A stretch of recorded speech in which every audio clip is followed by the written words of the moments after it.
Concept making classes में आपका फिर से स्वागत है, जहाँ पर हम लोग अपने कॉन्सेप्ट्स को क्लियर करते हैं और पढ़ाई करते हैं। आज का जो टॉपिक है वो है क्लास 5 के लिए एक हिंदी का छोटा सा चैप्टर जिसका नाम है छोटी सी हमारी नदी। इस टॉपिक में आज की क्लास में हम लोग क्या करेंगे, इस कविता की छोटी छोटी चीज़ों को बारीकी से समझेंगे।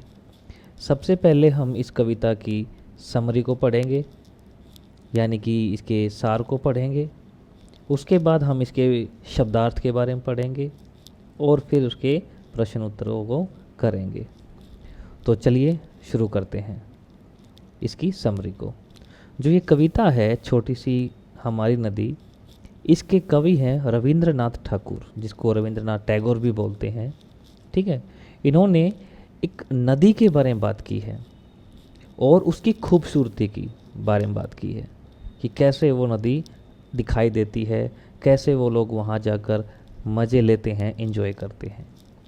ठीक है, चलिए।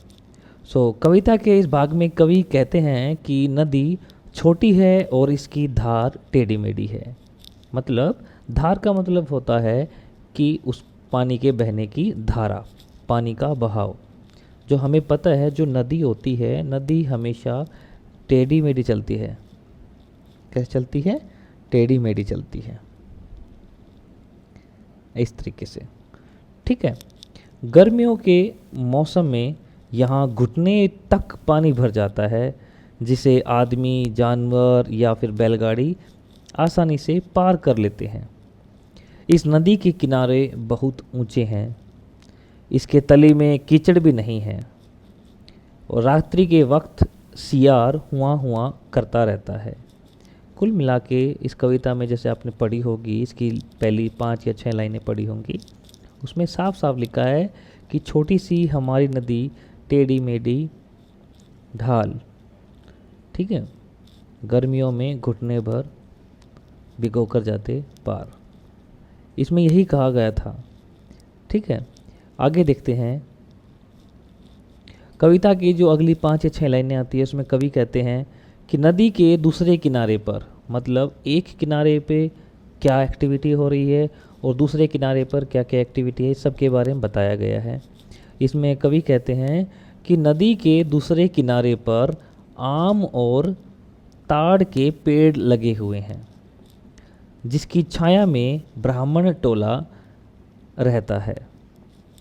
छोटे बच्चे नहाते हुए मछलियाँ पकड़ते हैं और जो घर की औरतें हैं या फिर घर की जो बहुएं हैं, वो क्या करती हैं, अपने बर्तन मांजती हैं। किससे मांजती हैं? नदी के रेत से, रगड़ रगड़ कर रेती। बहुएं लोटे थाल मांजती, रगड़ रगड़ कर रेती। ठीक है, इसमें यही बताया गया है कि जो लोटा और थाली मांजती है और कपड़े धोती हैं, और जब ये कपड़े धो लेती है तो अपने घर के बाकी कामों को भी करने के लिए अपने घरों को चल देती हैं।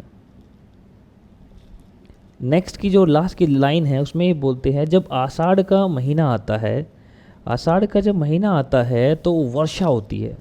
वर्षा यानी कि बारिश होती है, और हमें पता है जब बारिश आती है, बहुत तेज़ बारिश आती है, बारिश आने से क्या हो जाता है, चारों तरफ पानी ही पानी भर जाता है। पानी भरने से क्या हो जाएगा, नदियों के अंदर भी पानी और ज़्यादा बढ़ जाएगा।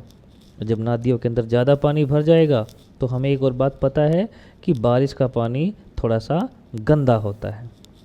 ठीक है, तो नदी में पानी भर जाता है और इसकी तेज धार से कल कल की आवाज़ आने लगती है। ये बहुत इम्पोर्टेंट है कि जब बारिश आती है, बारिश आने से क्या हो जाता है, बारिश आने से नदी में पानी भर जाता है, और जब पानी भरेगा तो ऑटोमेटिकली क्या हो जाएगी, उसकी तेज़ धार हो जाएगी। तेज़ धार का मतलब है पानी की स्पीड इंक्रीज़ हो जाएगी, फास्ट हो जाएगी।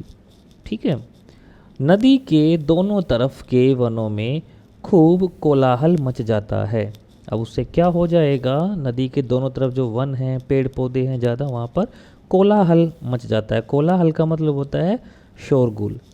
लोगों में खुशियों की लहर दौड़ जाती है। तो कुल मिलाकर ये हमारी एक कविता थी जिसकी मैंने समरी बताई है। उसके बाद हम लोग यहाँ डिस्कस करेंगे इसके शब्दार्थ। शब्दार्थ यानी कि वर्ड मीनिंग्स। पहला शब्द है हमारा ढोर डंगर। ढोर डंगर का मीनिंग क्या होता है? ढोर डंगर यानी कि जानवर। ढोर डंगर एक्चुअली में क्या है, एक आम बोली के शब्द है। जैसे डंगर हरियाणा में बोलते हैं, डंगर वगैरह बोलते हैं। सो ढोर डंगर को हिंदी में क्या बोलते हैं? जानवर। मैंने यहाँ पे पिक्चर भी दिखा रखी है। आगे कहते हैं धार। धार यानी कि पानी का बहाव। साइड में आप पिक्चर देख के बिल्कुल आसानी से सीख सकते हैं। पानी के बहाव को हम क्या बोलते हैं? धार बोलते हैं। ठीक है। अगला शब्द है बालू। बालू यानी कि सैंड, जिसको हम रेत बोलते हैं। ये देखिए जो मोटी मोटी रेत होती है ना, इसको हम क्या बोलते हैं? बालू बोलते हैं, यानी कि सैंड बोलते हैं। नेक्स्ट है कांस। कांस एक्चुअली क्या है? जो नदियाँ होती है, आपने शायद देखा होगा नदियों में, नहरों के आसपास में किनारों पर क्या होते हैं?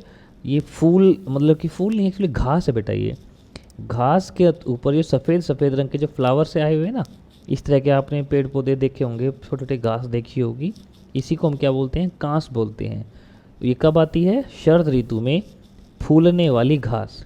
और इसमें कविता में बताया गया है कि नदी के किनारे पर कांस के इतने फूल हैं कि जब थोड़ी सी रोशनी पड़ती है इस पर, तो बिल्कुल ये सफ़ेद चमकने लग जाते हैं। अगला शब्द है घाम। घाम भी क्या है? हमारा एक आम बोली का एक शब्द है घाम, जिसको हिंदी में मतलब है धूप। धूप की स्पेलिंग एक्चुअली ये है, बड़ा ऊ की मात्रा आएगी, धूप। सनलाइट जिसको बोलते हैं, सनलाइट। नेक्स्ट है किचपिच। किचपिच किचपिच किचपिच किचपिच का मतलब होता है मैना पक्षी की आवाज़। जब मैना पक्षी वहाँ पर बैठ के किचपिच किचपिच करती है और एक डाल से दूसरे डाल पर पहुँचती है, तो उसको किचपिच किचपिच बोलते हैं। हुआ हुआ। हुआ हुआ क्या है? जो सियार है, सियार की आवाज़ को बोलते। The sound of a jackal is called हुआ हुआ। ठीक है। जैसे डॉग बार्क करते हैं, भौं भौं करते हैं, वैसे ही सियार क्या करते हैं? हुआ हुआ करते हैं। आगे है दूजे। दूजे मतलब दूसरे किनारे, the other side of a river. नदी की दूसरे किनारे पर जाना, दूजे किनारे पर जाना। ठीक है। तो दूजे का क्या अर्थ होता है? दूसरा। छाहों छाहों। छाहों छाहों मतलब होती है शेड, जैसे ट्री शेड होती है। आप इस पिक्चर में देख सकते हैं कि कैसे एक पेड़ की छाया में सैकड़ों लोग बैठे हैं।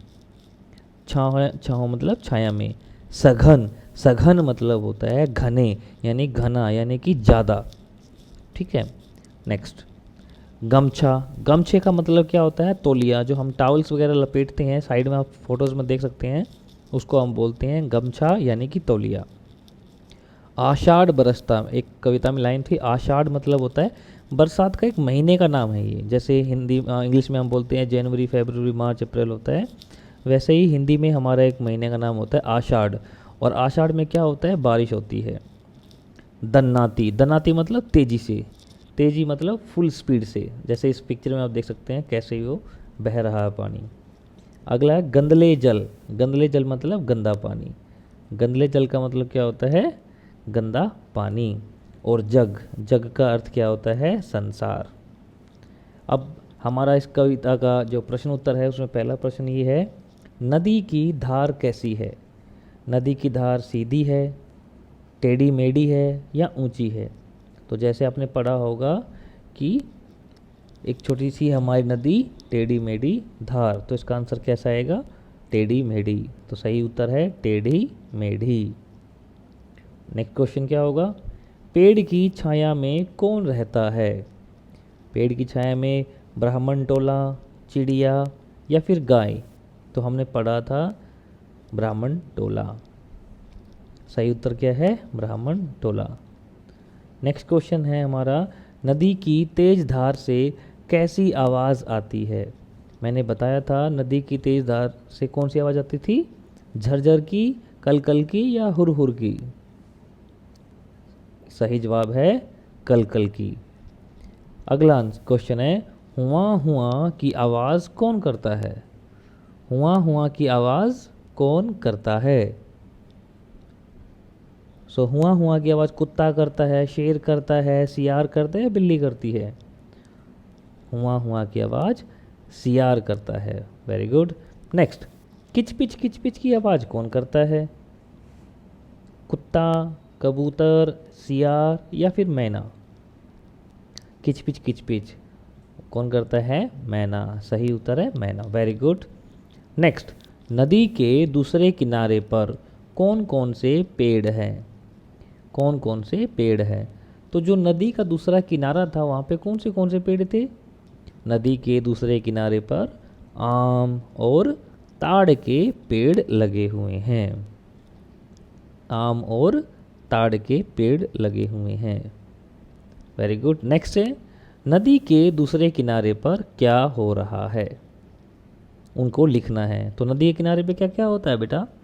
नदी के दूसरे किनारे पर छोटे बच्चे नहाते हुए मछलियाँ पकड़ते हैं।